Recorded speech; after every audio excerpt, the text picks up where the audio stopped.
In today's video, I'm going to teach you how to filter orders in Shopify on desktop. If you manage a busy store, filtering your orders is a simple way to find exactly what you need, whether that's unfulfilled purchases, paid orders, recent sales, or anything that needs your attention right now. Start by signing into your Shopify admin using your desktop browser. Once you're in the admin, look to the left sidebar and click Orders.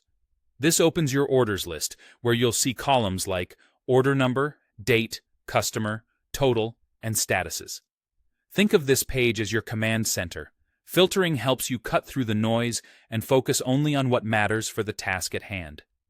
On the Orders page, move to the top right and find the filter icon. It looks like a small funnel. Click it to open the filtering panel. This is where you'll build your view. Next, click Add Filter.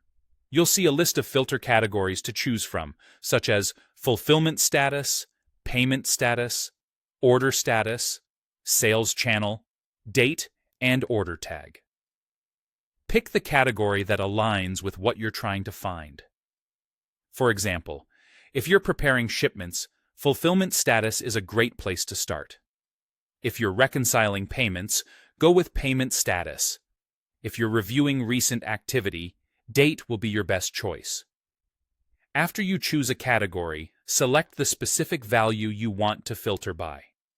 For instance, you might choose unfulfilled to see orders that still need to be shipped, paid to focus on orders ready to process, or refunded if you're auditing returns. For categories like date, you can narrow it to a particular range so you're only seeing relevant orders from the time frame you care about.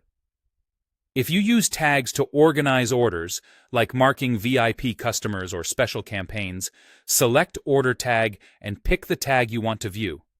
As soon as you make your selection, Shopify instantly updates the list to show only the orders that match your criteria.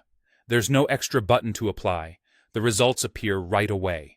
If you want to refine further, click Add Filter again and choose another category to layer your conditions, like combining unfulfilled with paid to isolate orders that are both ready and waiting to be shipped. That's all you need to quickly filter orders on desktop. With a few clicks, you can zero in on exactly what you need and keep your workflow efficient and organized.